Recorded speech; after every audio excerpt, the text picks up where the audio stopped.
হরি ওম। সকলকে নমস্কার।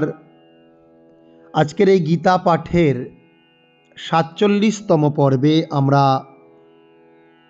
যে নিষ্কাম কর্ম নিয়ে এতদিন আলোচনা করছিলাম সে বিষয়ক আরেকটি শ্লোক অধ্যয়ন করব। সেটি হলো গীতার দ্বিতীয় অধ্যায় সাংখ্যযোগের ৫১ নম্বর শ্লোক। এখানে এই শ্লোকটিতে কি বলা হচ্ছে না আমরা একবার শুনব এবং অভ্যাস করব। कर्मजं बुद्धिर्युक्ता हि कर्मजं बुद्धियुक्ता हि फलं त्यक्त्वा मनीषिणः फलं त्यक्त्वा मनीषिणः मनीषिणः जन्मबन्धविनिर्मुक्ताः जन्मबन्धविनिर्मुक्ताः। জন্মবন্ধবিনী হর্ষস্বর, মু হর্ষস্বর, তাতে দীর্ঘস্বর। জন্মবন্ধবিনির্মুক্তাঃ পদম গচ্ছন্ত্যনাময়ম পদম গচ্ছন্ত্যনাময়ম।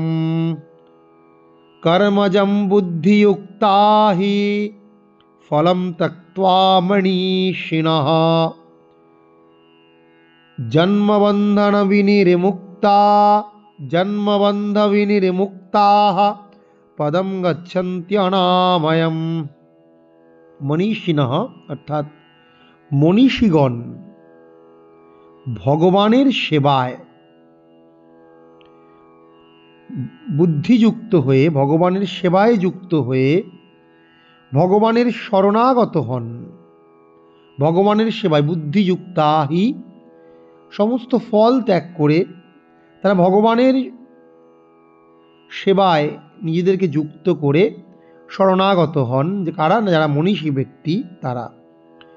কর্মজম অর্থাৎ কর্মজাত ফল তারা ত্যাগ করে জন্ম মৃত্যুর জন্মবন্ধ বিনির্মুক্তা, জন্মবিন্দু মৃত্যুর বন্ধন থেকে মুক্ত হন।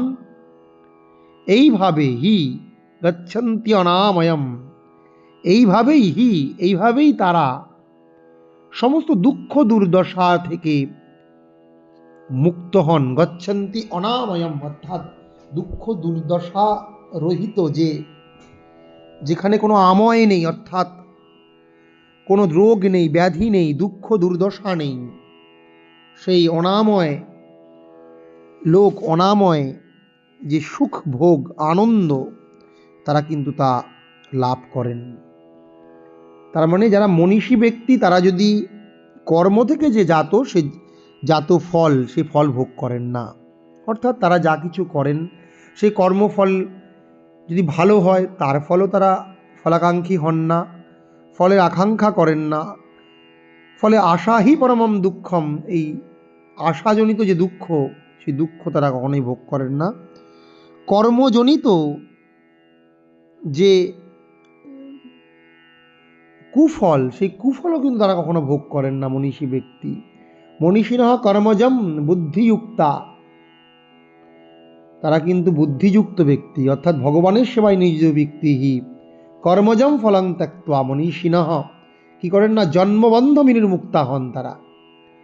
জন্মবন্ধ বিনির্মুক্তা, জন্মানোর ফলে যে বন্ধন, সেই বন্ধন, জন্ম মৃত্যুর বন্ধন তারা মুক্ত হন এবং তারা সেই পদম গচ্ছন্তি অনাময়ম, পদম গচ্ছন্তি অনাময়ম, তারা সেই যে সমস্ত দুঃখ দুর্দশা থেকে রহিত যে সুন্দর আনন্দ, পরমানন্দ, সুখ, তারা কিন্তু সেই সুখ ভোগ করেন। কারণ আমরা যে ৫০ নম্বর শ্লোক সেখানেই দেখেছি যে বুদ্ধিযুক্ত, যারা বুদ্ধিযুক্ত ব্যক্তি জহাতিহ, তারা এই জগতে সমস্ত সুফল এবং সুকৃতে দুষ্কৃতে কর্মের সুফল এবং কুফল সমস্ত কিছু তারা কিন্তু ত্যাগ করেন। এইভাবে হে অর্জুন, তুমিও যোগ সাধন করো, নিজেকে কর্মবন্ধন থেকে মুক্ত করে নিষ্কাম কর্মের মধ্য দিয়ে তুমি শুধুমাত্র ভগবান লাভের ইচ্ছাতে ধর্ম প্রতিষ্ঠা করার জন্য যুদ্ধ করো।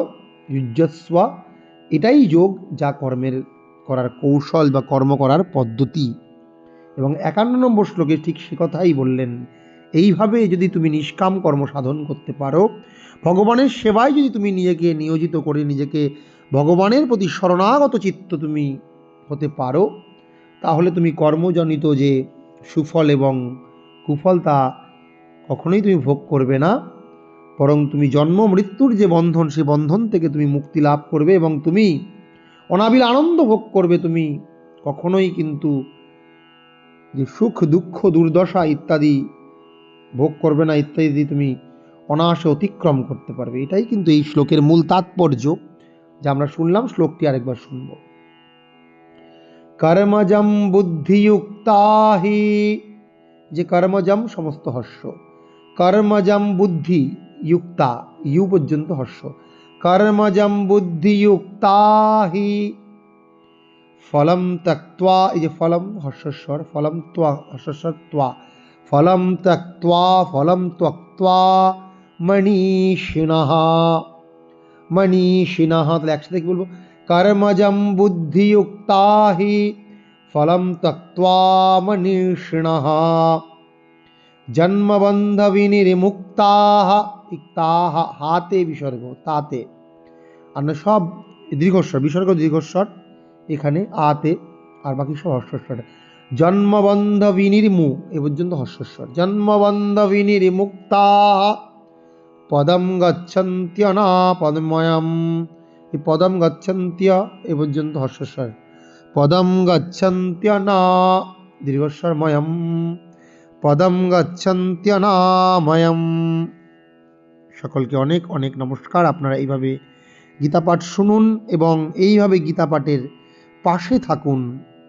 আমার এই চ্যানেলটি অবশ্যই ভালো লাগলে আপনারা বেশি বেশি করে শেয়ার করুন, গীতা পাঠ প্রচার করুন সকলের মধ্যে। গীতার ভাবনা, গীতার যে সুন্দর জ্ঞান, সেই জ্ঞান সকলকে মধ্যে প্রচার করুন। সকলকে অনেক অনেক ধন্যবাদ ও নমস্কার।